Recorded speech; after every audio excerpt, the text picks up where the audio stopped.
الحمد للہ والصلاة والسلام علی رسول اللہ وعلی آلہ وصحبہ ومن والا، اما بعد.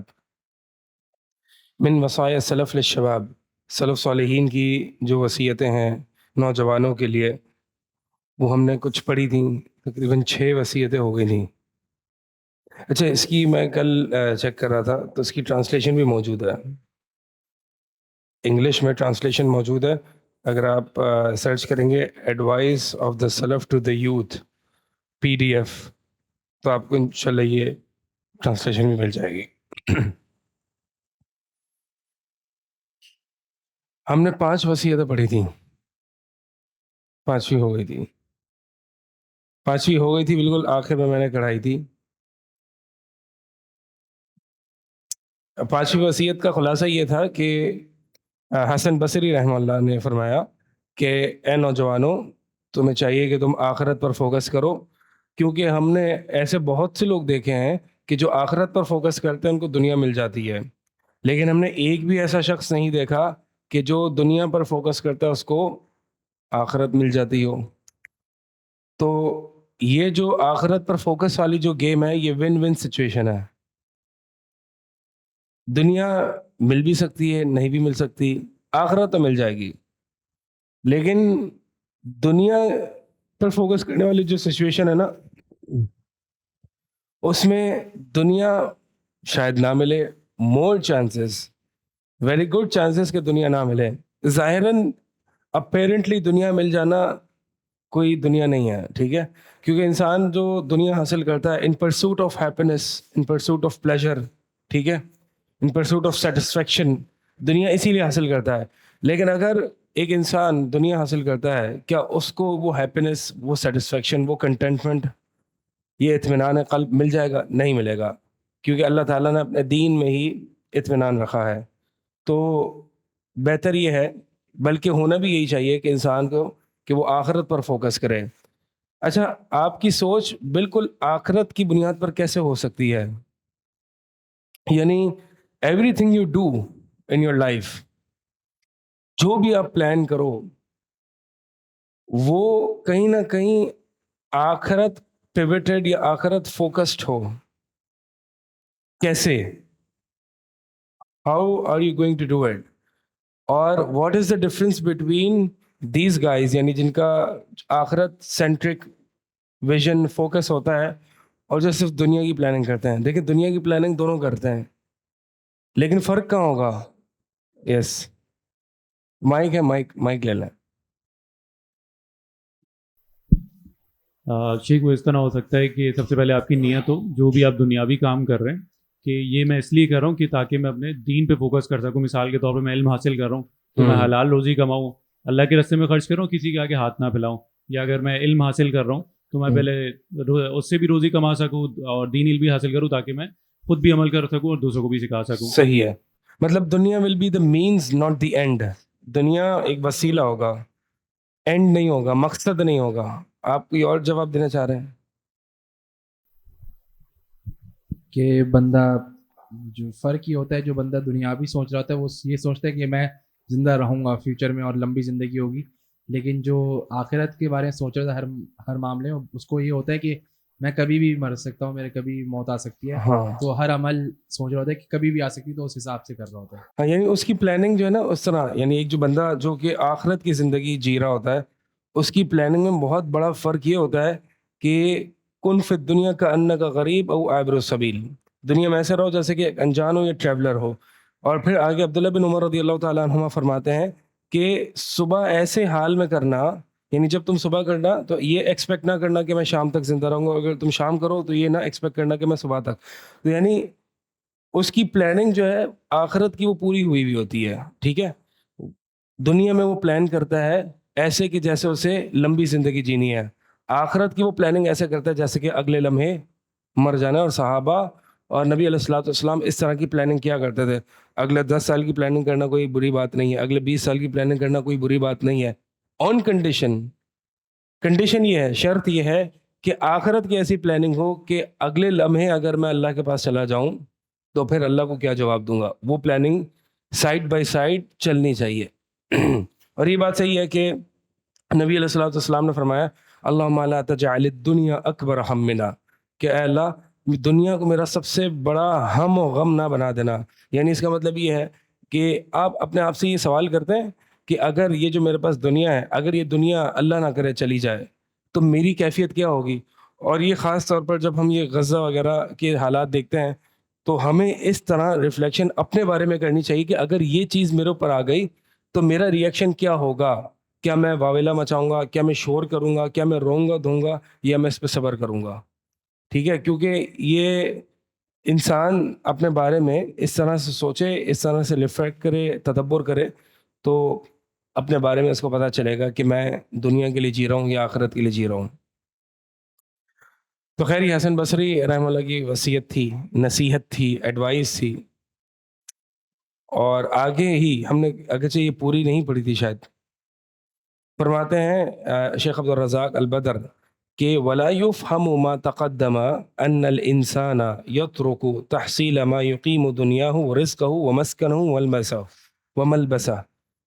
یہ جو ہم نے آخرت کے فوکس یا آخرت سینٹرک ویژن کی جو بات کی ہے، اس سے یہ نہ سمجھا جائے کہ انسان ہر وہ چیز چھوڑ کے بیٹھ جائے کہ جس سے اس کی دنیا کی صلاحیت ہو، یعنی دنیا اس کی کھڑی ہو جائے اور رزق کمانا چھوڑ دے، گھر بنانا چھوڑ دے، کپڑے پہننا چھوڑ دے. نہیں، وَيَبْقَ عَالَةً عَلَى الْآخَرِينَ، اور وہ دوسروں پر ڈپینڈنٹ بن جائے. یہ نہیں کہہ رہے ہم، بل لا يضر المسلم ان يعمل ويكدح ويحصل المال، بلکہ ایک مسلمان کو یہ چیز کوئی نقصان نہیں پہنچاتی کہ انسان عمل کرتا ہے، کوئی جاب کرتا ہے، کماتا ہے اور مال کو حاصل کرتا ہے. ولو اصبح المال عنده كثيرا، اگرچہ اس کے پاس مال بہت زیادہ آ جائے. لیکن الذي يضره، لیکن جو انسان کو نقصان دیتی ہے، ایک مسلمان کو جو نقصان دیتی ہے وہ کیا ہے کہ ان تکون الدنیا ہمہ وبغیتہ، کہ انسان کو جو نقصان پہنچاتی ہے وہ وہی چیز ہے کہ دنیا اس کا ہم بن جائے. ہم کس کو کہتے ہیں؟ ٹینشن، اصل ٹینشن بن جائے، دنیا کے بارے میں بہت سوچتا ہے. وبغیتہ، اور اس کا دنیا اس کا مقصد بن جائے. ومقصدہ مبلغ علمہ، اور اس کے علم کی انتہا بن جائے. جیسے کہ اللہ تعالیٰ قرآن میں فرماتا ہے کفار کے بارے میں، یعلمون ظاہرا من الحیات الدنیا، کہ یہ کفار دنیا کی علوم میں، دنیا کی علم میں بہت چیمپئن ہوتے ہیں. وہم عن الآخرۃ ہم غافلون، اور آخرت کے بارے میں بالکل غافل ہوتے ہیں. یعنی جو حقیقی علم ہے اس کے بارے میں ان کو کچھ پتہ نہیں ہوتا، لیکن دنیا کے علم میں وہ بہت چیمپئن ہوتے ہیں، ماہر ہوتے ہیں. تو اس کا مطلب یہ ہے کہ وہ مبلغ علم، یعنی دنیا اس کے علم کی انتہا نہ بن جائے. کیا مطلب ہے اس کا؟ یعنی صرف ایسا نہ ہو کہ اسے دنیا کے علم کے بارے میں ہی پڑھی ہو، یعنی جو ہم سیکولر ایجوکیشن جس کو کہتے ہیں. جیسے کہ نبی علیہ الصلوۃ والسلام سے یہ دعا آئی ہے، ولا تجعل الدنیا اکبر ہمنا ولا مبلغ علمنا، کہ اللہ دنیا کو میرا سب سے بڑا ہم اور غم اور سب سے بڑی فکر اور ٹینشن نہ بنانا، ولا مبلغ علمنا، اور میرے علم کا انتہا اور اس کا مبلغ وہ نہ بنانا. یعنی میرا علم کی جو انتہا ہے وہ کیا ہونی چاہیے؟ معرفت الہی، اللہ تیری معرفت، تجھے جاننا، تیرے کلام کو جاننا، تیرے نبی علیہ الصلوۃ والسلام کی احادیث کو جاننا، یہ ہر ایک انسان کے علم کی انتہا ہونی چاہیے.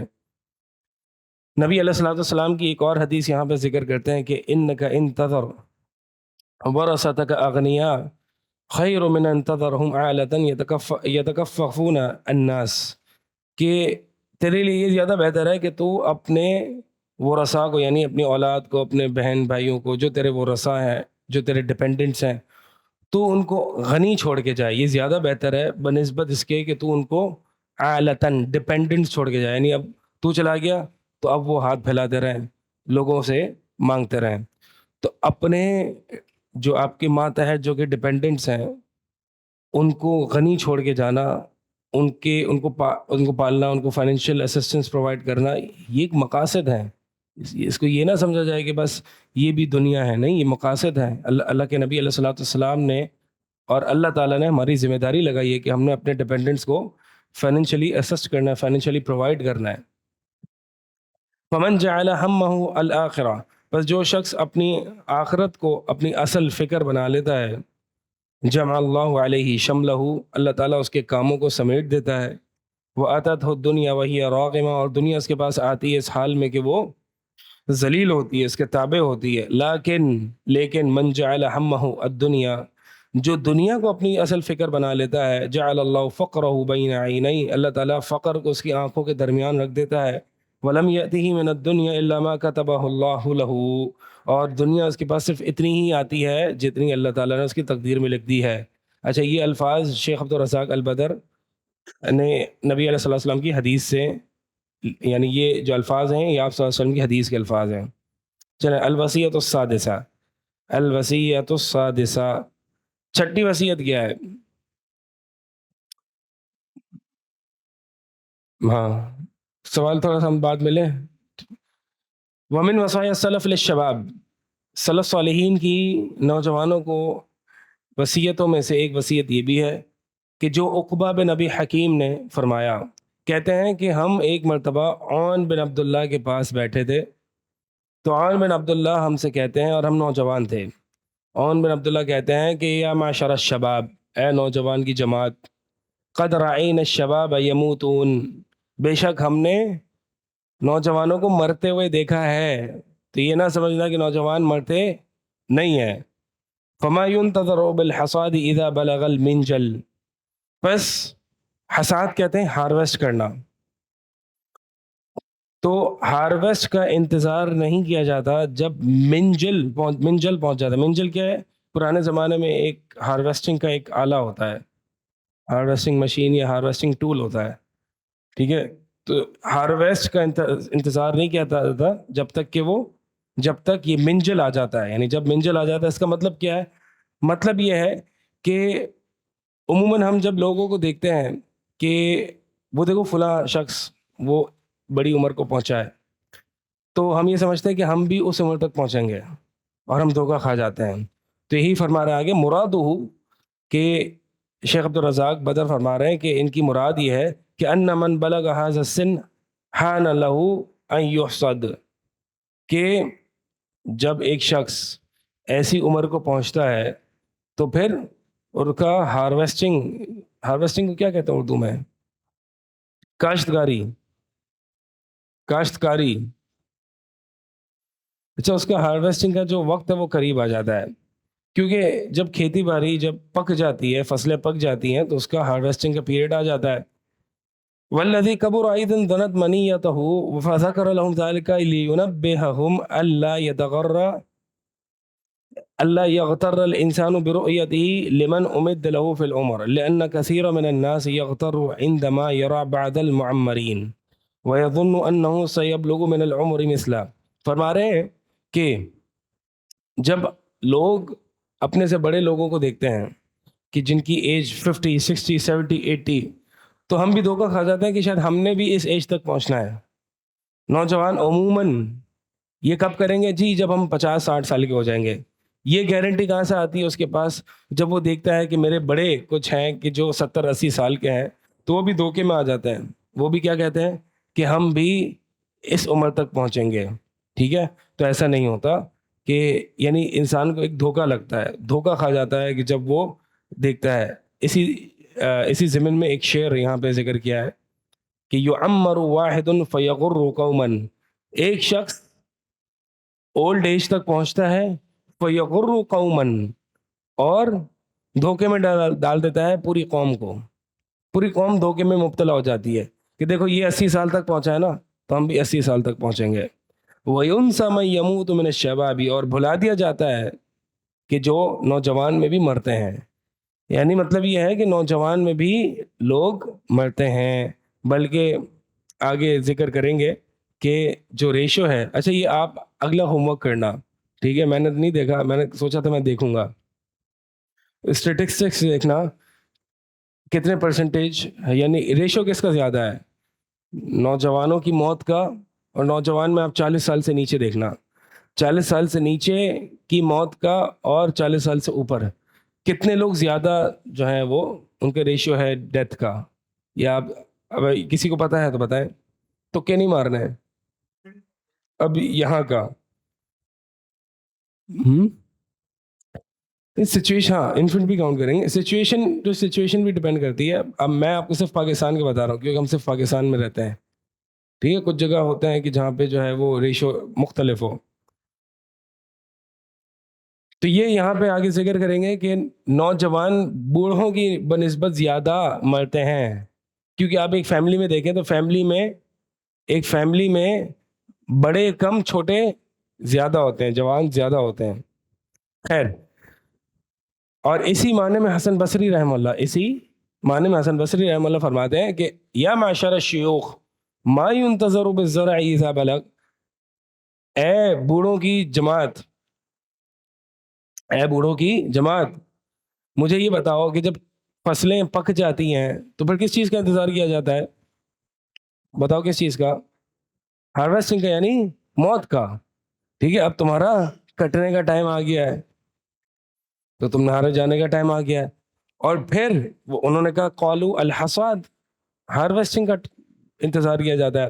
اب پھر حسن بصری رحمہ اللہ نوجوانوں سے کی طرف مخاطب ہو کے فرماتے ہیں کہ یا معاشر الشباب, اچھا نوجوانوں تم بتاؤ, ان الزرع, کہ بے شک کھیتی, قد ترزقہ الاحۃ قبل ان یبلغ, اے نوجوانوں یہ بھی تو ہوتا ہے نا کہ کھیتی پر کوئی ناگہانی آفت آ جاتی ہے اس سے پہلے کہ وہ پک جائے, یعنی پکنے سے پہلے, فصلیں تیار ہونے سے پہلے بھی کوئی ناگہانی آفتیں آتی ہیں. کیا مطلب ہے اس کا؟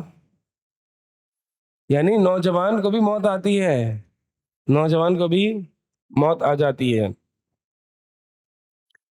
یعنی نوجوان کو بڑی عمر پہنچنے سے پہلے موت آ جاتی ہے. اسی لیے ایک آتا ہے کہ اذا امسیت فلا تنتظر الصباح, صحیح مسلم میں عبداللہ بن عمر کے اسٹیٹمنٹ ہے کہ جب تم شام کر لو تو صبح کا انتظار نہ کرنا. وَإِذَا أَصْبَحْتَ فَلَا تَنْتَظِرِ الْمَسَاءَ, اور جب تم صبح کر لو تو پھر شام کا انتظار نہ کرنا. یہ آخرت کے معاملے میں ہے. ایسا نہیں ہے کہ انسان آپ سے کوئی پوچھے کہ بیٹا کل کیا کرنا ہے آپ نے, کل کہاں جاؤ گے, جی میں تو کل کے لیے جیتا ہی نہیں ہوں, ابھی کیا کرنا ہے یہ بتاؤ. ایسے نہیں, ایسے صوفی نہیں بن جانا. ٹھیک ہے, ایسے صوفی نہیں بننا کہ آپ سے اگر امی پوچھیں بیٹا کل کا کیا پلان ہے, جی امی میں کل کے لیے جیتا ہی نہیں ہوں, میں تو کل کے لیے جیتا ہی نہیں ہوں, میں تو صبح پتہ نہیں ہو نہ ہو, تو لہٰذا آپ ابھی کا بتائیں ابھی کیا کرنا ہے. یہ آخرت کی فکر کم, کام نہ کرنے کی فکر زیادہ ہوتی ہے. یعنی امی جو کام دیں گی یا ابو جو کام دیں گے وہ نہ کرنے کی فکر زیادہ ہوگی بنسبت آخرت کی فکر. ہاں ہاں, پریزنٹ بھی خراب ہو جائے گا گھر پہ, صحیح بات ہے. امی پوچھیں گی بیٹا تم کہاں جا رہے ہو, یہ کون سی سنڈے کی کلاس اٹینڈ کرو ذرا بتانا, تو سب کا پریزنٹ خراب ہو جائے گا, فیوچر بھی خراب ہو جائے گا. تو ایسا نہیں کرنا, ایسے جوابات نہیں دینے کہ جس سے آپ لگیں کہ آپ صوفی ہو گئے ہیں. نہیں, آپ صوفی نہیں, آپ وہابی ہیں. جو وہابی ہوتے ہیں وہ دنیا کی پوری تیاری کرتے ہیں لیکن آخرت کی, دنیا کی پوری تیاری کرتے ہیں اور آخرت کی تیاری ایسے کرتے ہیں جیسے کہ ہم نے صبح نہیں. اب یہاں پہ جو مراد ہے نا, مطلب یہ ہے کہ قرآن پڑھنا ہے, علم حاصل کرنا ہے, اس حوالے سے میں ابھی کر لوں, ٹھیک ہے, کل پہ نہ چھوڑوں. تو جو اعمال ہیں, دین کے جو اعمال ہیں, اللہ کی عبادت ہے, نبی علیہ الصلوۃ والسلام کی سنت ہے, جی میں جب 40 سال کا ہوں گا تو میں ڈائری رکھوں گا, جی میں تھوڑا سا وہاں پہنچ جاؤں گا تو میں مولوی بن جاؤں گا, نہیں ہے. ہاں, تو یہ مولوی بننا یا جو بھی ہے, ہم بھی ایسے سوچتے تھے کہ بس تھوڑا سا ابھی کما لیں گے ہم اور پھر ہم مولوی بن جائیں گے, کیونکہ مولوی از اے گڈ پروفیشن, لیکن ہم مولوی بن جائیں گے. تو خیر, ایسے مولوی بننے میں آپ نے دیر نہیں کرنی, مولوی فوراً بنیں گے آپ. سمجھ آ رہی ہے؟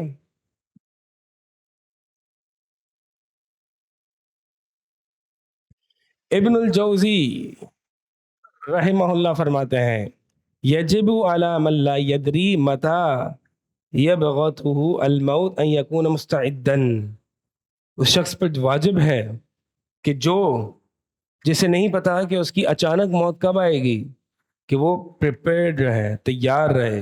ولا یغتر بالشباب والصحہ, اور وہ نوجوانی اور صحت, ہیلتھ سے دھوکے میں نہ کھائے. ابھی تو میں بھاگتا دوڑتا ہوں, ابھی تو میں اچھلتا کودتا ہوں, میں کیسے مر سکتا ہوں ابھی. فإن اقل من يموت الاشیاخ, کیونکہ بوڑھے لوگ کم ہی مرا کرتے ہیں. وأکثر من يموت الشبان, نوجوان زیادہ مرتے ہیں.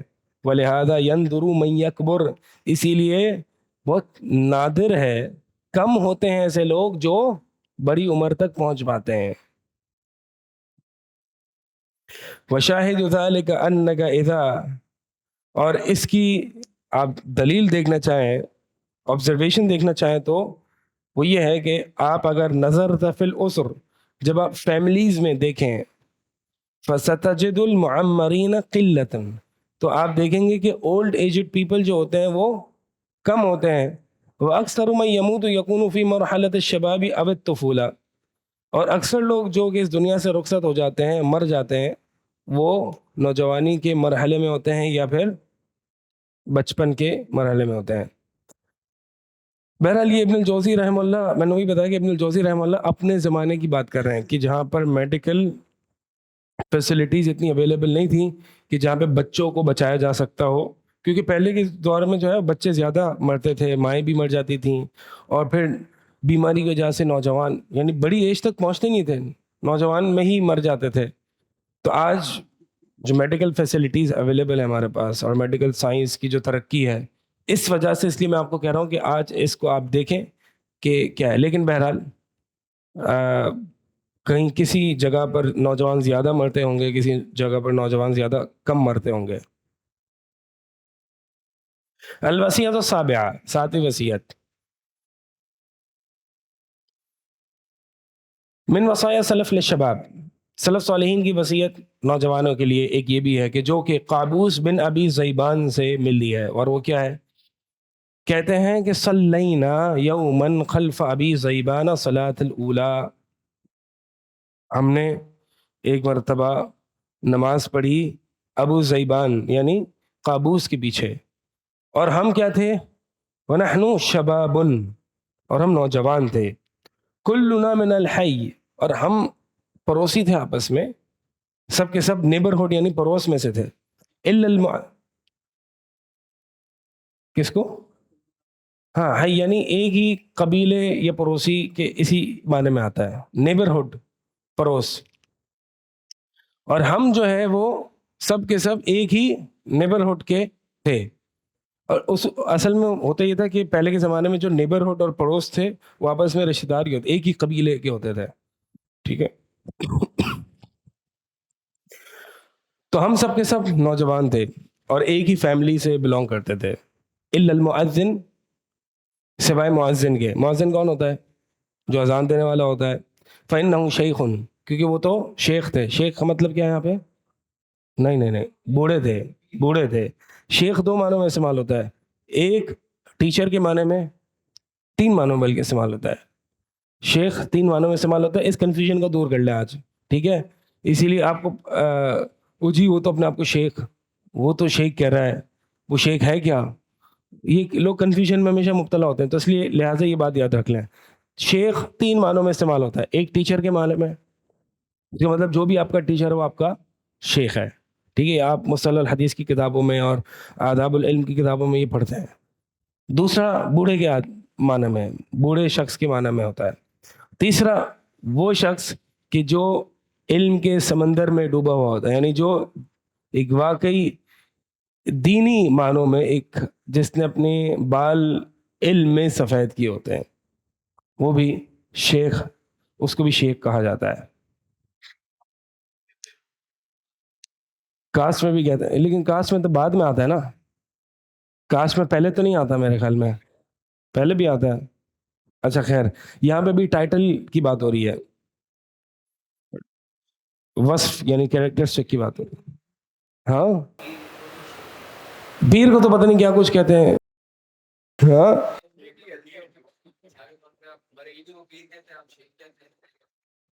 ہاں, لیکن وہاں اس میں پیر کے بہت سارے اندر بہت سارے اور معنی بھی ہوتے ہیں. ہمارے یہاں تو وہابیوں میں تو شیخ اس کو کہتے ہیں جس کو آپ نے چیلنج کرنا ہوتا ہے, جس کے ساتھ آپ نے بدتمیزی کرنی ہوتی ہے, مذاق کر رہا ہوں. لیکن ہمارے یہاں تو شیخ جو ہے وہ عموماً اسکالر کو کہتے ہیں, جو سرٹیفائڈ اسکالر ہوتا ہے اس کو شیخ کا ٹائٹل دیا جاتا ہے. ہاں یہ بھی ایک معنی ہے, چوتھا معنی بھی ایڈ کر لیں کہ وہ ایک سرٹیفائڈ, جیسے کہ پی ایچ ڈی کو کیا کہتے ہیں, ڈاکٹر, ٹھیک ہے. تو ایسی اس کا ایک ٹائٹل ہے کہ جس نے 8 سالہ درس نظامی کیا جاتا ہے اس کو شیخ کہا جاتا ہے, تاکہ پتہ چل سکے کہ بھائی یہ سرٹیفائڈ عالم دین ہے. ہاں ہاں, تو وہ پھر اس معنی میں کہتے ہوں گے کہ جو وہ شیخ جنہوں نے اپنے جس کو یعنی اصطلاحاً دینی معنوں میں جو شیخ کہا جاتا ہے نا کہ بڑے عالم, اس معنی میں پھر وہ کہتے ہوں گے کہ بھائی مجھے نہ کہا کرو اس طرح.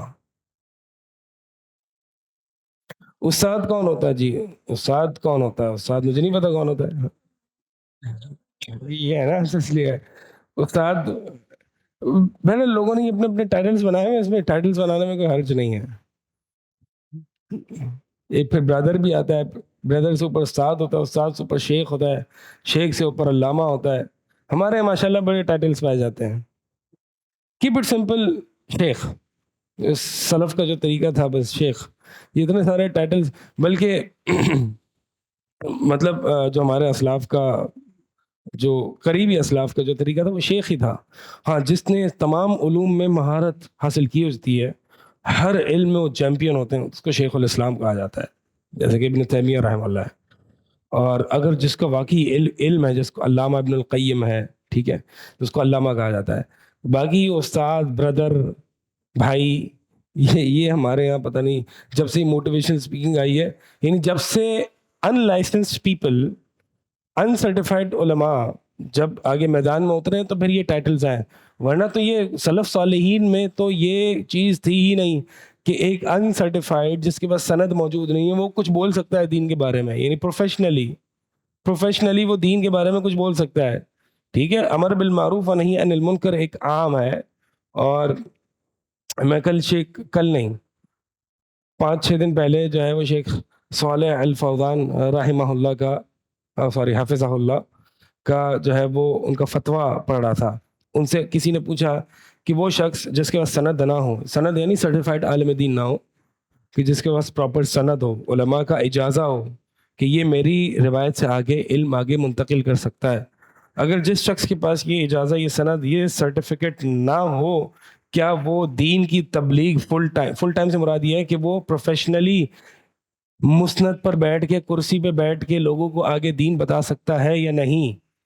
شیخ صالح فضان نے فرمایا حرام, لا یجوز, جائز نہیں ہے یہ ایک شخص کے لیے کہ جو سرٹیفائڈ ہے اور وہ جو سرٹیفائڈ نہیں ہے اور وہ مسند پر بیٹھ کے لوگوں کو تبلیغ کرے. ہاں, پھر آگے انہوں نے کہا کہ ہاں, مثال کے طور پر ایسی باتیں جو کہ دین میں کی بنیادی ضروریات, مثال کے طور پر 5 وقت کی نماز پڑھنی ہے, تو وہ تو باپ بیٹے کو بتاتا ہے, ماں اپنے بیٹے کو بتاتی ہے, بھائی اپنے بھائی کو بتاتا ہے, ٹھیک ہے, وضو کے شرط ہونا نماز کے لیے, اسی طرح روزے رکھنا. تو یہ تو عام باتیں ہیں کہ جو کہ ہمیں بتانی چاہیے, لوگوں کو ترغیب دینی چاہیے. لیکن باقاعدہ مسند پر بیٹھ کے اور اسٹیج پر آ کے دین کی دعوت کا کام ایک ایسا شخص کرے. میں آپ کو بتاؤں 3-4 دن پہلے کچھ علماء سے میری گفتگو ہو رہی تھی اس بارے میں. تو ایک کچھ موٹیویشن اسپیکرز ہیں, وہ آپس میں بیٹھ کے, یعنی وہ دین باقاعدہ انہوں نے کوئی باصنعت طریقے سے نہیں پڑھا ہوا, آپس میں بیٹھ کے ایک پوڈ کاسٹ کر رہے ہیں مسئلہ فلسطین کے اوپر. ٹھیک ہے, اب مسئلہ فلسطین میں ایک عام بات ہے جو کہ ہر بندہ جانتا ہے, اور وہ کیا ہے, ہمارے بھائی ہیں, ہمیں ان کا درد فیل کرنا ہے, ٹھیک ہے, ہمیں دکھ ہو رہا ہے, ہمیں ان کی مدد کرنی ہے. اس میں کوئی اشکال ہے؟ یہ ایسا تو نہیں ہے کہ نہیں یہ بات صرف عالم ہی بتا سکتا ہے, بنیادی سی دین کی بنیادی بات ہے. ٹھیک ہے, یہ بات آپ ان کو بتا سکتے ہیں, آپ ان کو بتا سکتے ہیں کہ بھائی ہمارے بھائیوں کے ساتھ بہت برا ہو رہا ہے, لہٰذا ہمیں دعا کرنی چاہیے وغیرہ وغیرہ. اب وہ صاحب جو ہیں وہ پوڈ کاسٹ جمی ہوئی ہے, موٹیویشن اسپیکر, اور وہ ایک جو ہے وہ فتویٰ دے رہے ہیں. جناب بظاہر تو نہیں کہہ رہے کہ میں فتویٰ دے رہا ہوں, لیکن ان کی بات اگر آپ سنیں گے تو وہ فتویٰ ہی دے رہے تھے. کہہ رہے ہیں کہ آج جو ہے فلسطین میں جہاد فرض عین ہو چکا ہے اور اس کے لیے کوئی شرائط بھی نہیں ہے, اور یہ ہے وہ ہے جہاد کا کیا حکم ہے اس معاملے میں. ٹھیک ہے, ان کی نصرت کیسے کرنی ہے, یہ سارے وہ معاملات ہیں جو نوازل میں ساتھ, نوازل کس کو کہتے ہیں, بڑے معاملات, کہ جس میں تو بھائی میں نے اس معاملے میں جہاد کے شیخ آپ مجھے بتائیں کہ جہاد یہاں پہ جو فلسطینیوں کے مسئلے میں جہاد کا کیا حکم ہے؟ ٹھیک ہے، ہمارے لیے کیا حکم ہے؟ کیا یہاں پہ جہاد فرض عین ہے، جہاد دفاعی ہے، جہاد طلب ہے؟ مجھے نہیں پتا، میں نے کسی بڑے عالم سے پوچھا، ٹھیک ہے، انہوں نے کہا، ایک گجرانوالے کے عالم دین ہیں، میں نے ان سے پوچھا شیخ آپ مجھے ہماری رہنمائی کریں کیونکہ ہم اس بارے میں کچھ بول نہیں سکتے اور آپ ہمیں بتائیں کہ کیا ہے. تو شیخ نے کہا کہ میں فیصل آباد جاؤں گا 2-3 دن میں، وہاں میں حافظ محمد شریف صاحب سے ملاقات ہے اور شیخ ارشاد اللہ قصری حافظ اللہ، یہ بڑے بڑے مشائخ سے میری ملاقات ہے، میں اس کے بغیر اپنی رائے نہیں دے سکتا. حالانکہ میں ان سے کہہ رہا تھا شیخ آپ اپنی رائے بتائیں، اور وہ ایک مانے ہوئے شیخ ہیں، ٹھیک ہے، مانے ہوئے شیخ ہیں، بڑی خدمات ہیں ان کی دین میں. وہ اس معاملے میں کہ آیا کہ یہ جہاد طلب ہے، جہاد دفاعی ہے، جہاد الدفع ہے، اس میں اگر جہاد الدفع ہے تو یہاں پہ کیا ولاۃ الامور کی اجازت کے بغیر جہاد کیا جا سکتا ہے؟ اس کی اور کیا شرائط ہے؟ یہ سارے وہ معاملات ہیں کہ جس میں عام تو کیا ایک عالم دین کی بھی زبان نہیں کھلتی. اور یہ جناب وہاں پہ بیٹھ کے وہ موٹیویشنل سپیکرز جن کو ہر کوئی جانتا ہے، بڑے مشہور ہیں، وہ وہاں پہ بڑی دلیری کے ساتھ، جرت کے ساتھ یہ فتویٰ دے رہے ہیں جی یہ تو بہت لوگوں کو پتہ ہی نہیں ہے جہاد دفع ہے، اور جہاد دفع میں کوئی شرط نہیں ہوتی ہے، اور یہ ہے اور وہ ہے. سبحان اللہ. اگر لوگوں کا ڈر خوف نہیں ہے تو اللہ کا خوف نہیں ہے؟ کل اللہ کے سامنے کیا جواب دو گے؟ اور پھر میں نے نیچے سبحان اللہ کامنٹس پڑھے، نیچے کامنٹس پڑھے. پہلا ہی کامنٹ جس پہ بہت زیادہ لائکس ہے، یوٹیوب پہ وہ ویڈیو تھی، اس میں ایک نوجوان، I am 16 years old from India and I want to go there. میں نے وہاں پہ جانا چاہتا ہوں اور میں پھٹ جانا چاہتا ہوں، میں یہ کرنا چاہتا ہوں، میں مار دینا چاہتا ہوں. اگر یہ چلا گیا، اس بندے کا خون اور اس سے ریلیٹڈ بہت سے لوگوں کے خون جو انوالوڈ ہوں گے وہ اس اکیلے ایک سپیکر پر ہوں گے کہ جس نے خام و خواہ کی جو ہے وہ فتویٰ دیا اور لوگوں کو فتنے میں مبتلا کیا. سمجھ آ رہی ہے بات؟ سبحان اللہ. اتنا افسوس ہوا تھا کہ یہ وہ لوگ ہیں، پتہ نہیں ہمارے علماء کو پتہ ہے اس بارے میں کہ اس طرح کے فتوے دیے جا رہے ہیں. ایک یہ وہ معاملہ ہے کہ جس میں بالکل نوازل اس کو کہتے ہیں، بڑے معاملات کہتے ہیں، کہ جس میں اگر جہلا خاموش ہو جائے نا تو ویسے ہی فتنہ ختم ہو جاتا ہے. یہ بڑے اہل علم کے مسائل ہوتے ہیں کہ جس میں اہل علم کی رہنمائی لینی چاہیے. اور جی اہل علم جو ہے وہ تو بتا ہی نہیں رہے ہمیں کیا کرنا ہے، تو اہل علم تو بتاتے ہی نہیں ہیں. تو اہل علم نہیں بتا رہے آپ کو تو آپ ان کے پاس جائیں اور ان سے پوچھیں. طریقہ تو یہ ہے، طریقہ تو یہ ہے. صحابہ کے بارے میں آتا غالباً عبداللہ بن عباس رضی اللہ تعالیٰ عنہ کے بارے میں کہ وہ اور بھی سلف صالحین کے کئی ایسے واقعات ہیں کہ وہ علم حاصل کرنے جاتے تھے اور دیکھتے تھے کہ وہ تو شیخ جو ہیں وہ قیلولہ فرما رہے ہیں یا آرام فرما رہے ہیں، تو وہ ان کے دروازے پر ہی بیٹھ جاتے تھے اور نیند بھی آ جاتی تھی. اور پھر جب وہ دروازے سے نکلتے تھے، یعنی وہ اپرچونٹی وہ مس نہیں کرنا چاہتے تھے کہ جب وہ دروازے سے نکل کے مسجد کی طرف جا رہے ہیں تاکہ جو مجھے کوشچن ہے وہ میں کوشچن پوچھ لوں. تو سلف صالحین تو ایسے سوالات کیا کرتے تھے. شیخ آپ کے گھر پہ نہیں آئیں گے آپ کو بتانے بیٹا جی جہاد کا یہ حکم ہے، آپ کو خود پوچھنے جانا پڑے گا. چلیں، تو میں بہرحال بتا یہ رہا تھا کہ خیر شیخ سے بات نکلی اور شیخ کے ٹائٹلز اور یہ باتیں نکلی، تو بتا یہ رہا تھا کہ دین کے کام جو ہیں وہ 2 طرح کے ہوتے ہیں، ٹھیک ہے. ایک جس کو میں یہ کہہ رہا ہوں کہ پروفیشنلی کرنا، اس کا مطلب میرا یہ ہے کہ پبلکلی کرنا، پبلک ایونٹ کرنا، پبلکلی لوگوں کے سامنے مسند پر بیٹھ کے، کرسی پہ بیٹھ کے دین کی دعوت کا کام کرنا. یہ صرف سرٹیفائڈ عالم دین کے علاوہ اور کسی کا کام نہیں ہے، کیونکہ ہم نے دیکھا. اور ایک غلطی میں نے آپ کو ابھی بتائی، کیونکہ جب ایک انسان کرسی پہ بیٹھ گیا اور لوگ اس کو سننا شروع کر دیا، اب اس کے لیے فتنہ ہے، اب اس کے لیے فتنہ ہے. اب وہ ایسے فتووں میں، ایسے ڈومین میں انوالو ہوگا جہاں پہ اس کا وہ نہیں ہے. تو کیا جو سرٹیفائڈ عالم دین ہے وہ کیا غلطیاں نہیں کرتے؟ جی ہاں غلطیاں کرتے ہیں وہ. لیکن ایک لائسنس ڈرائیور ایکسیڈنٹ کرتا ہے اور ایک انڈر ایج ڈرائیور ایکسیڈنٹ کرتا ہے، اس میں فرق ہوتا ہے نہیں ہوتا؟ لائسنس ڈرائیور جو ایکسیڈنٹ کرتا ہے یا غلطی کرتا ہے اس کی ایک خطا ہوتی ہے، اور جو لائسنس ڈرائیور نہیں ہوتا وہ غلطی کرتا ہے تو اس کی ڈبل غلطی ہوتی ہے کہ تو نے چلائی کیوں گاڑی، کرائم ہوتا ہے وہ. تو خیر یہ ہمارے کچھ لوگ جو ہیں وہ سمجھتے نہیں ہیں اس بات کو. اور فل ٹائم اس طرح سے دعویٰ. اچھا پھر جب لوگوں کے اعتراضات آتے ہیں تو صرف ان اعتراض کو روکنے کے لیے وہ دین کا علم حاصل کرتے ہیں اور جلدی سے.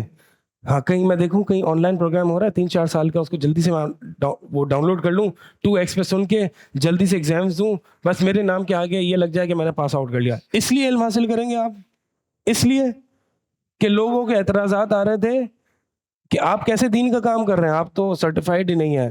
چلو ان لوگوں کو منہ بند کرنے کے لیے میں کوئی 3-4 سال کا پروگرام دیکھتا ہوں اور جلدی سے اس کو کر لیتا ہوں اور بس. اس لیے دین کا علم حاصل, یہ بات یاد رکھیے گا, دین کا علم اگر اس نیت حاصل کیا جا رہا ہے کبھی برکت نہیں آئے گی, واللہ کبھی بھی برکت نہیں آئے گی. دین کا علم حاصل ہی اس لیے کیا جا رہا ہے کہ میں پبلک اسپیکر بن سکوں, کبھی بھی نہیں آئے گی. بظاہر تو شاید آڈینس بھی آ جائے, لوگ بھی آ جائے, فالوئنگ بھی ہو جائے, لیکن اللہ کے ہاں وہ مقام نہیں ملے گا اس کو جو اصل دین کے علم کا مقصد ہے. دین کے علم کا جو اصل مقصد ہے وہ اللہ کے ہاں مقام ہے, لوگوں کے ہاں مقام اس کی کوئی پرواہ نہیں ہے. بہت سے لوگ آئے, بڑا ڈھول پیٹا, بڑے لوگ آئے چلے گئے, آج تک ان کا نام بھی نہیں ہے.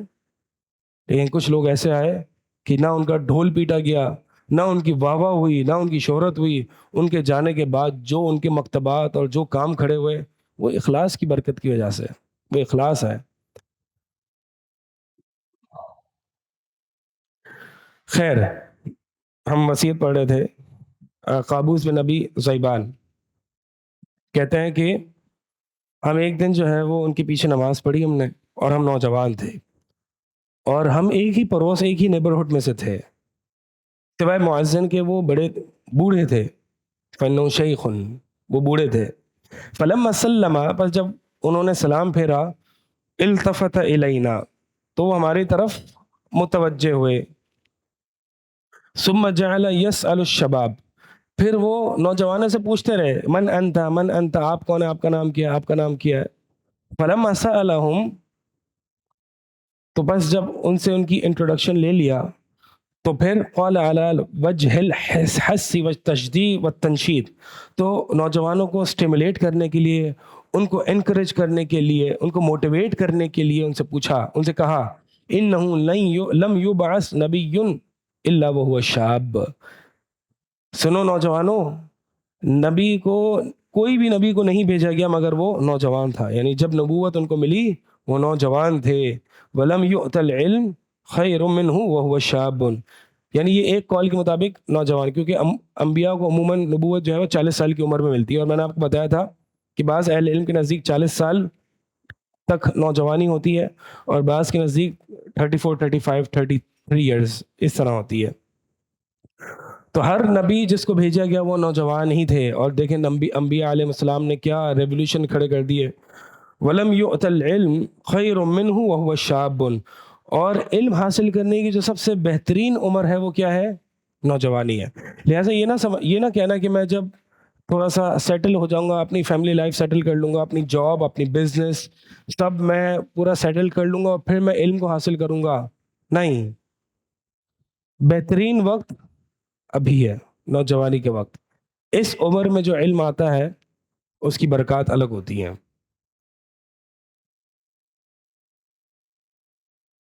ایک اور بات ہے جو آج کی بات کے ساتھ اس کو ملانا ضروری ہے, اور وہ ہے 8ویں وصیت.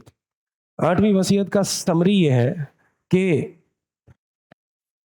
ایسا بھی نہیں ہے کہ انسان کو صرف طلب علم میں ہی لگ جائے اور اس کے پاس فلوس نہ ہو, فلوس نہ ہو, ٹھیک ہے.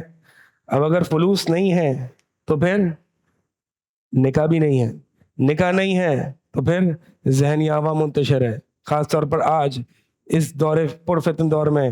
اور ہم دیکھ رہے ہیں کہ کچھ لوگوں کے چہرے بڑے کھل اٹھے اور حشاش بشاش ہو گئے اس بات کو سن کے, حالانکہ ان کی ابھی ہو بھی رہی ہے ماشاءاللہ. کچھ لوگ جو ہیں وہ کافی خوش ہیں اس بات سے. تو خیر, یہ پہلے کے زمانے میں اگر ہوتا تھا تو پہلے کے زمانے میں اس طرح کے فتنے شاید کم ہوتے تھے کہ سلف نے شادیاں نہیں کیں, اور بہرحال یہ بڑے ایلیٹ الگ قسم کے لوگ ہوتے تھے کہ شادیاں بھی نہیں کی اور علم میں اتنا مصروف رہے. بلکہ بعض سلف فرماتے ہیں کہ یہ بات یاد رکھنا تم علم کے بلند مقام پر نہیں پہنچ سکتے جب تک کہ علم کی مصروفیت نے تمہیں ایسا بھوکا نہ کیا ہو، یعنی بھوک برداشت نہ کی ہو، اور تم بھوک کو بھی بھول گئے کہ میں بھوکا تھا. امام البانی رحمہ اللہ، جانتے نا آپ ان کو، بات جن کی حدیث کی صحت پر ہم کافی رلائے کرتے ہیں، صححہ البانی وضعفہ البانی. تو وہ ان کے بارے میں آتا ہے، وہ سیڑھیاں لگاتے، اور ان کی جو کتابیں ہوتی تھیں وہاں اوپر بھی ہوتی تھیں، تو وہ سیڑھی لگا کے اوپر کتاب لینے کے لیے چڑھتے، تو کوئی کتاب ان کے ہاتھ لگ جاتی اور کوئی مسئلہ پڑھتے، تو 4 گھنٹے جو ہے وہ وہیں اوپر سیڑھی پہ کھڑے کھڑے کتاب پڑھے ہوتے تھے. یہ ایک علم کا پیشن ہے، شوق ہے. تو بہرحال ایسے بھی لوگ ہوتے ہیں کہ جن کو ایسا شوق ہوتا ہے علم کا. خیر، اس کا مطلب یہ نہیں ہے کہ علم کا پیشن ہونا اچھی بات ہے، لیکن جسم کو بھی تو کچھ فیڈ کرنا ہے. میں کل ابن الجوزی رحمہ اللہ کا کلام پڑھا تھا، اتنا زبردست کلام تھا. سعید الخاطر میں ان کا ایک کلام ہے، اور ان کا کلام جو ہے وہ ہائی ایسپریشنز کے تعلق سے ہے، علو الہمہ جس کو کہتے ہیں. یعنی ایک مسلمان کی ہائی ایسپریشنز ہوتی ہیں نا، میں نے اپنی زندگی میں یہ کچھ کرنا ہے، علم کے یہ مقاصد تک پہنچنا ہے. تو وہ کہتے ہیں کہ یار ہائی ایسپریشنز ہماری اتنی ہیں کہ ہمیں علم کے وہ فلاں مقام پر پہنچنا ہے، اس کے لیے مجھے حفظ بھی کرنا ہے، اس کے لیے مجھے رائٹ بھی لکھنا بھی ہے، اس کے لیے میں نے پڑھانا بھی ہے. اور پھر جب علم حاصل کرتے ہیں تو پھر عمل پیچھے لگ جاتا ہے کہ بھائی تو نے رات کو اٹھ کے تہجد بھی پڑھنی ہے. تو پھر جب عمل پیچھے لگتا ہے تو ہمیں اس کے لیے کچھ اپنے جسم کو فیڈ بھی کرنا ہوتا ہے، اس کے لیے ہمیں کچھ کمانا بھی پڑتا ہے، اس کے لیے ہمیں فیملی لائف بھی چاہیے ہوتی ہے. تو high aspirations is like combining opposites, یعنی یہ چیز کرتے ہیں تو یہ بیلنس آؤٹ ہو جاتا ہے، یہ چیز کرتے ہیں تو اس کا بیلنس آؤٹ ہو جاتا ہے. اسی لیے جو بندہ ہائی ویژنز اس کے ذہن میں ہوتے ہیں اور ہائی ایسپریشنز ہوتے ہیں، وہ ہمیشہ ڈس سیٹسفائیڈ رہتا ہے، وہ ہمیشہ وہ فی العذاب دائما، وہ ہمیشہ عذاب میں ہی رہتا ہے. اور پھر آگے فرماتے ہیں لیکن یہ جو عذاب ہے نا، اصل میں یہی کنٹینٹمنٹ ہے. واللہ عجیب صحیح کلام ہے ان کا. عجیب بات ہے، شاید اس میری بات کو، ان کی بات کو شاید بہت کم لوگ سمجھ پائیں. کہتے ہیں ایک طریقے سے یہ کمبائننگ دا اپوزٹس ہے، ٹھیک ہے. یہ بیلنس کرنا چاہتے ہیں، یہ آؤٹ ہو جاتی ہے. بیوی کو خوش کرنا چاہتے ہیں، علم آؤٹ ہو جاتا ہے. پیسہ کمانے جاتے ہیں، علم آؤٹ ہو جاتا ہے. علم حاصل کرنے جاتے ہیں، بیوی آؤٹ ہو جاتی ہے. تو کچھ نہ کچھ ان اینڈ آؤٹ چلتا رہتا ہے، اور اس کی وجہ سے ہوتا یہ ہے کہ وہ فہو فی تعذیب فی العذاب دائما، وہ ہمیشہ عذاب میں رہتا ہے، ڈس سیٹسفائیڈ ہی رہتا ہے. یعنی یہ وہ شخص ہوتا ہے کہ جس کی ہمتیں بہت بلند ہوتی ہیں، وہ کچھ کرنا چاہتا ہے. لیکن ھذا العذاب فہو راحۃ فی المعنی وفی الحقیقہ، لیکن یہ جو عذاب ہے نا، یہی راحت ہے، یہی سیٹسفیکشن ہے، یہی کنٹینٹمنٹ ہے. لیکن اکثر الناس لا یعلمون، اکثر لوگ جو ہے وہ اس کو نہیں جانتے. اب جس کی ہائی ایسپریشنز نہیں ہے وہ کہتا ہے یار ٹھیک ہے یار، اس کو میں کیوں بیلنس ان کروں جب یہ آؤٹ ہو رہا ہے، تو میں اس کو ان ہی پہ رکھتا ہوں، آؤٹ ہی نہیں کرتا اس کو. بس ٹھیک ہے یہاں پہ دنیا آ رہی، چھوڑو یار، اگر دنیا آ رہی ہے تو ایک چیز آؤٹ ہو رہی ہے تو اس کو چھوڑ دو. وہ اس کی فکر نہیں کرتا کہ وہ آؤٹ ہو رہی ہے. ایک جو بلند خواب دیکھتا ہے نا، وہ اس چیز کی فکر کرتا ہے کہ وہ چیز آؤٹ ہو رہی ہے، وہ نہیں ہونی چاہیے، پھر اس کو پورا کرنا چاہتا ہے، یہ آؤٹ ہو جاتی ہے. ٹینشن، واللہ مصیبہ، مشکلہ. تو کیا کریں جناب، یہی تو لذت ہے، یہ تو زندگی ہے، اسی میں جینا ہے، یہی مزیدار زندگی ہے. اس کو ان کرو، اس کو آؤٹ کرو، اس کو ان، اس کو اور، اس کو ڈیبٹ، اس کو کریڈٹ، بس یہی زندگی ہے. اور یہی راحت، واللہ یہی راحت ہے، اور اہل علم کی یہی راحت رہی ہے. ٹھیک ہے، ایک طرف بالکل چھوڑ نہیں دینا، نہیں، یہ تو پھر پست ہمتی کی علامت ہے. یہ تو کوئی پیشن ہی نہیں ہے آپ کا. پیشن ہے واقعی، ہائی ایسپریشن ہے، ڈٹرمنیشن، فرم ڈٹرمنیشن، بس ختم. اس کا مطلب یہ نہیں ساری آپ کی چیزیں بیلنس رہیں گی. ٹھیک ہے، تو یہ بڑے بڑے علماء ایسی زندگی گزار کے گئے، اور وہ واقعی جو اس طرح کر، اب ابن الجوزی رحمہ اللہ دیکھیں یہی فرما رہے ہیں نا کلام، اور یہ کچھ کر کے گئے نا اپنی امت کے لیے، اپنے دین کے لیے. اور دیکھیں جی، کچھ کرنے کا معنی یہ ہے کہ جو بھی میرے علم میں مقاصد بلند ہوتے ہیں کہ میں نے ایک علم میں اور دین میں ایک مقام پانا ہے، ضروری نہیں ہے مثال کے طور پر کہ آپ کی ہائی ایسپریشنز علم سے متعلق ہوں. آپ کی ہائی ایسپریشنز ہو مثال کے طور پر مجاہد فی سبیل اللہ ہو. آپ کی ہائی ایسپریشنز ہو مثال کے طور پر اسلامک اسکولنگ سسٹم کو ہی بہت بڑا بنا دینا ہے. اس کے لیے آپ کو عالم ہونے کی ضرورت نہیں ہے. علماء ہائر کرنے کی ضرورت ضرور ہے, لیکن آپ کو خود عالم ہونے کی ضرورت نہیں ہے. میں کوئی ایک آئی ٹی سسٹم بنا دوں کہ جس سے مسلمانوں کو فائدہ ہو جائے, یہ ہائی ایسپریشنز ہیں. ضروری نہیں ہے کہ علم ہی آپ کی علم سے متعلق ہی آپ کی ہائی ایسپریشنز ہوں, صحیح. لیکن آپ میں سے اکثر طلبہ بیٹھے, اس لیے میں زیادہ فوکس علم کی طرف کر رہا ہوں. اور واللہ اور یہ ہے کیونکہ علم کی جو فیلڈ ہے نا وہ سب سے اونچی اور اعلیٰ فیلڈ ہے. تمام اسکوپ اور ڈومینز اور فیلڈز میں سے سب سے جو اعلیٰ فیلڈ ہے اور جس میں لوگوں نے سب سے زیادہ ہائی ایسپریشنز لگائی ہیں, ویژننگ کی ہے, وہ علم کی فیلڈ ہے. علم سے میری مراد دینی علم ہے, ٹھیک ہے. جو کر سکتا ہے وہ کرے, پہنچے آگے, دوڑ لگائے. یہ ریس سٹارٹ ہو چکی ہے, آگے پہنچنا ہے آپ نے. ہلکا یہاں وہاں ہو, بیلنس تھوڑا سا آؤٹ اور ان ہو تو اس سے گھبرائے نہ, چلتے رہیں, اللہ تعالیٰ سے مدد مانگتے رہیں. ابن الجوزی اپنے بارے میں آگے اسی کلام کے دوران لکھتے ہیں, میری ہائی ایسپریشنز, میں 60 سال کا ہو گیا. کیا کہتے ہیں اپنے بارے میں I'm 60 years old and I have too much of high aspirations. میری ہائی ایسپریشنز بہت ہیں. لوگ مجھ سے کہتے ہیں کہ بھائی 60 سال کے ہو گئے, ابھی کیا, ابھی کون سی ہائی ایسپریشنز. تو نارملی لوگ ڈینائی کرتے تھے. میں اللہ تعالیٰ سے مدد طلب کرتا تھا, اور حالانکہ وہ 87 ایئرس کی زندگی, اور اللہ تعالیٰ سے دعا مانگتے تھے کہ اللہ مجھے لمبی زندگی دے تاکہ میں اپنے یہ خواب جو ہیں یعنی علمی دنیا میں, اور انہوں نے بڑی تباہی مچائی علمی دنیا میں, ٹھیک ہے. جو جانتے ہیں وہ جانتے ہیں ابن الجوزی رحمہ اللہ کو. آپ نے صرف نام سنا ہے, صرف نام ہی سن لیا کافی ہے نا. ایسے تو اتنے کتنے ہم سلف صالحین کے اسٹیٹمنٹس پڑھے ہیں, آپ نے نام تو نہیں سنا, لیکن یہ بھی مشہور ہے. لیکن ابن الجوزی کا تو کم از کم نام تو سنا ہے آپ نے. اسی طرح امام بخاری کا نام سنا ہے آپ نے, ٹھیک ہے. تو 60 ایئرز میں کہہ رہے ہیں کہ میری ہائی ایسپریشنز نے مجھے حیران کر دیا, حیران کر دیا. یعنی جب ایک بندے کی ہائی ایسپریشنز ہو اور وہ اللہ تعالیٰ سے دعا بھی مانگے تو واللہ یأتی بالعجائب, عجیب چیزیں لے آئے گا وہ. اللہ تعالیٰ اس سے وہ کام کرا دے گا جو پوری جماعت اور قوموں کا ہوتا ہے. ایسے لوگ گزرے ہیں, ایک ایک انڈیویجول جنہوں نے پوری قوموں کے کام کیے ہیں, ٹھیک ہے. تو اس بلند ہمتی کو, پیشن کو, اس کا مطلب یہ نہیں ہے کہ بس آج سے ہی جو ہے میں لوگوں کے سامنے ظاہر ہوتا ہوں, نہیں. یہ سلف صالحین 20-20 30-30 سال بند رہتے تھے, کسی کو پتہ ہی نہیں ہوتا تھا کہ یہ کون ہے. پھر جب نکلتے تھے تو پھر ایسے نکلتے تھے کہ انقلاب کھڑا کر دیتے تھے. ان کو جلدی نہیں ہوتی تھی بولنے کی, ان کو پڑھانے کی آگے جلدی نہیں ہوتی تھی, ان کو دین کی تبلیغ کی جلدی نہیں ہوتی تھی. وہ پہلے اپنے آپ کو پورا تیار کرتے تھے اور پھر نکلتے تھے, ٹھیک ہے. تو ضروری نہیں ہے کہ اگر ابھی تو ہماری ایجز بہت چھوٹی, اللہ تعالیٰ ہماری ایجز کو ہماری عمر میں برکت دے اور اطاعت کے ساتھ اللہ کی دین پر اس کو قائم و دائم رکھ کر استقامت کے ساتھ ہمیں بلند کچھ کام کرنے کی توفیق عطا فرمائے.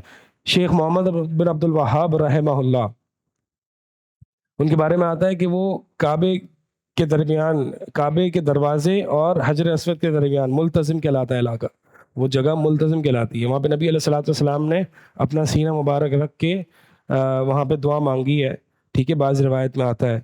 تو محمد بن عبد الوہاب رحمہ اللہ کو جانتے ہیں کون ہے؟ کتنے لوگ جانتے ہیں؟ ہاں, کتاب التوحید کے مؤلف ہیں, اور آج کتاب التوحید کی آج تک شروحات لکھی جا رہی ہیں. کتنی خدمت ہوئی ہے کتاب اور بھی کشف الشبہات اور ثلاثت الاصول, نواقض الاسلام, جتنی کتاب, یعنی سعودی عرب میں اور اس کے بعد پوری دنیا میں توحید ان کی برکات سے اللہ تعالیٰ نے پھیلائی. اور بھی ہیں لیکن جو زیادہ تر ان کے توسل سے توحید کا عقیدہ پوری دنیا میں پھیلا. آج بھی دیکھیں جہاں جہاں اصل صحیح توحید پڑھائی جاتی ہے وہاں شیخ محمد بن عبد الوہاب رحمہ اللہ کی کتاب پڑھائی جاتی ہے. ایسا ہے کہ نہیں ہے؟ انہوں نے اللہ تعالیٰ, ان کی ایسپریشنز بہت ہائی تھیں, انہوں نے اللہ تعالیٰ سے یہ دعا مانگتے تھے کہ اللہم انصر بی الاسلام, اللہ میرے ذریعے give me this honor کہ میرے ذریعے اسلام کی مدد ہو سکے, اسلام کی وکٹری ہو جائے, اسلام کا غلبہ ہو, عقیدے کا غلبہ ہو. اللہ تعالیٰ سے یہ دعائیں مانگے ہیں گر گرا کے کہ اللہم انصر بی الاسلام، کہ اللہ میرے ذریعے مجھے یہ شرف بخش، مجھے یہ آنر دے کہ میرے ذریعے اسلام بلند ہو جائے، اسلام غالب ہو کے رہے گا آپ کے ساتھ یا آپ کے بغیر۔ یہ آپ کا آنر ہے اور آپ کا شرف ہے کہ اللہ تعالیٰ آپ کو یہ شرف دے کہ اسلام کو آپ کے ساتھ غالب کر دے، آپ کے ذریعے غالب کر دے، ورنہ تو اسلام دین ہی ایسا ہے کہ جو غالب ہو کے رہے گا وَلَوْ كَرِهَ الْكَافِرُونَ، چاہے کافر کتنے ہی ناپسند کیوں نہ کرے۔ اس کو ہم بس 5 منٹ میں ریپ اپ کرتے ہیں اس وصیت کو، جس کی میں سمری بتا چکا ہوں، اور وہ یہ ہے کہ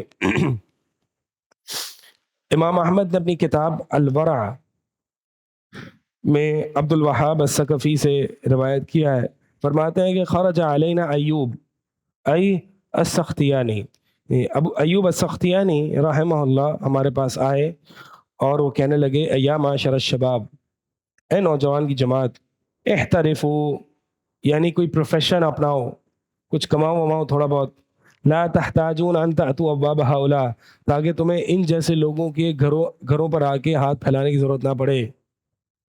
آج ایسا ہوتا ہے نا کہ ایک شخص ہے اور اس کے پاس کوئی پیشہ نہیں ہے سوائے اس کے کہ وہ دین سے پیسے چارج کرتا ہے، تو پھر یہ کہیں نہ کہیں آپ کو ان کا ڈپینڈنٹ بنا دیتی ہے، ٹھیک ہے۔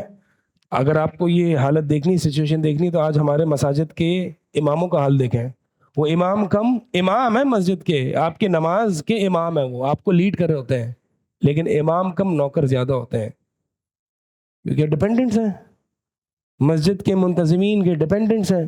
اور میں ایک ایسی مسجد کو جانتا ہوں جہاں پہ ایک بڑے عالم دین امامت کراتے ہیں، اور مجال ہے کوئی ایسی ٹیلی بات کر کے دکھائے اس امام سے، تو امامت کا درجہ بہت بلند ہے، نبی علیہ الصلوۃ والسلام کا پیشہ اور پروفیشن ہے، نبی علیہ الصلوۃ والسلام اور خلیفہ وقت کا پروفیشن ہوا کرتا تھا۔ یہ پہلے کے دور میں خلیفہ وقت اور حاکم وقت نمازیں پڑھایا کرتے تھے، ٹھیک ہے، آج کل نوکر نماز پڑھاتے ہیں۔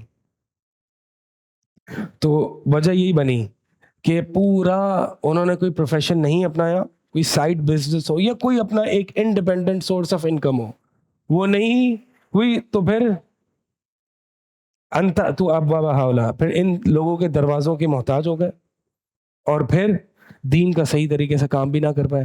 یہ بات یاد رکھیے گا، جب ایک انسان آڈینس کی خواہشات کا ڈپینڈنٹ ہو، آڈینس کا ڈپینڈنٹ ہو، ویوز کا بھوکا ہو، آڈینس کا غلام ہو، کبھی بھی وہ حق بات نہیں کر سکتا، کبھی بھی اس کے ویوز چینج ہوتے رہیں گے۔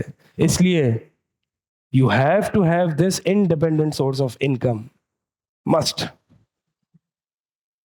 ٹھیک ہے۔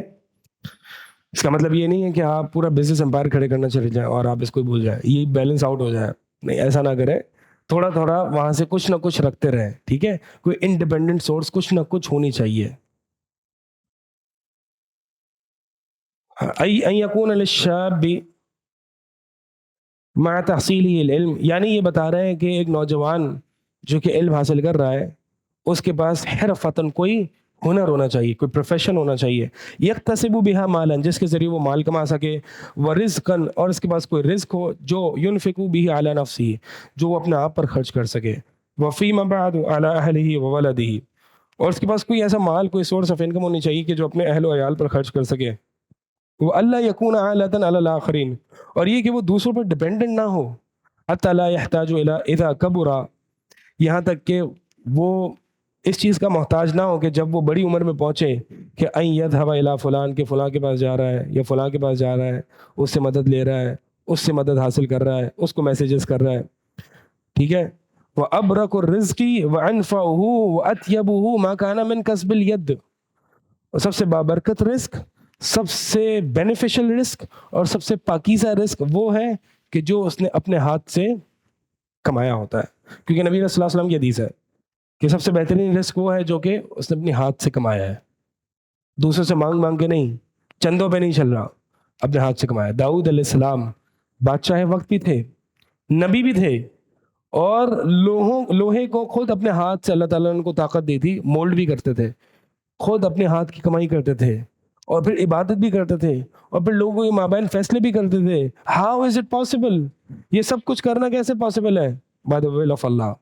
اللہ سے دعا کریں آپ کی زندگی میں, آپ کی عمر میں اللہ تعالیٰ برکت ڈالے. یہ نہ سمجھیں, وہی ازداد والی بات, یہ نہ سمجھیں کہ اگر میں علم حاصل کروں گا تو میں کما نہیں سکتا. بھائی یہ آئدر اور والے سوالات چھوڑ دیں. جو بلند ایسپریشنز کے مالک ہوتے ہیں نا, جن کی ویژننگ بہت سیٹ ہائی لیول کی ہوتی ہے, وہ آئدر اور والے سوالات نہیں کرتے, آئدر دس اور دس. یہ چھوٹے لوگ ہوتے ہیں.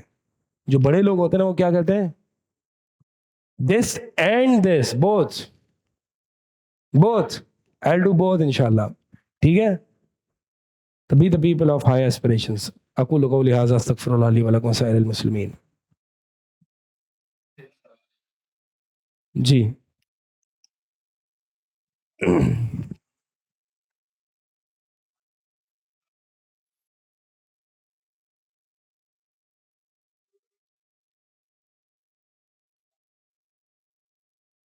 ہاں, بالکل بھی نہ کام کرے, وہ کچھ بھی نہ کرے, شادی بھی نہ کرے, بچہ لکھا ہوگا تو بھی مل جائے گا, بیوی لکھی ہوگی تو بھی وہ آسمان سے ٹپک جائے گی. اسباب تو اختیار نہیں, ایسا نہیں ہے, ایسا نہیں ہے. اسباب تو اختیار کرے گا نا وہ, کہ اللہ تعالیٰ نے کچھ چیزوں کو اسباب کے ساتھ جوڑ دیا ہے کہ یہ اتنی دیر کام کرے گا تو اس کو اتنا ملے گا.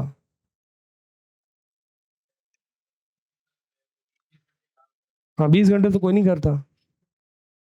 نہیں 20 گھنٹے اس میں کر ہی نہیں سکتا وہ.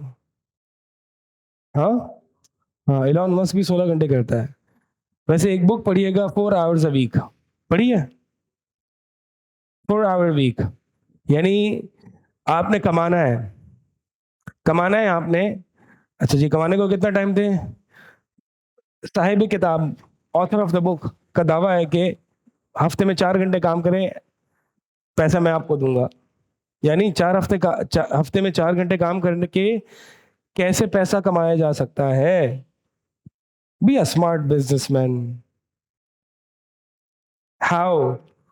دیکھیں بھائی, یہ ساری چیزیں جو ہے نا, وہ اللہ کی اجازت سے, اللہ کی مدد سے کے بغیر پاسبل نہیں ہے.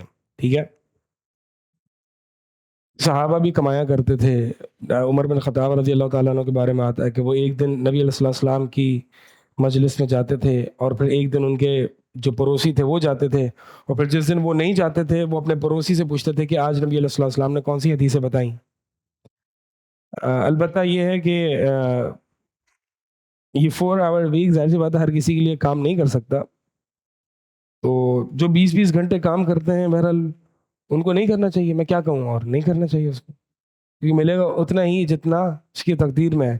یعنی ہر چیز کو درمیانہ اور معتدل اور بیلنس طریقے سے لے کے چلنا ہے. ٹھیک ہے, مائک. شیخ آپ نے پتا ہے نا کہ پبلکلی پریچ نہیں کر سکتے unless until آپ شکریہ, فین آن کر دینا. ہاں پبلکلی جو ہے پریچنگ نہیں کر سکتے unless until آپ سرٹیفائڈ نہ ہو.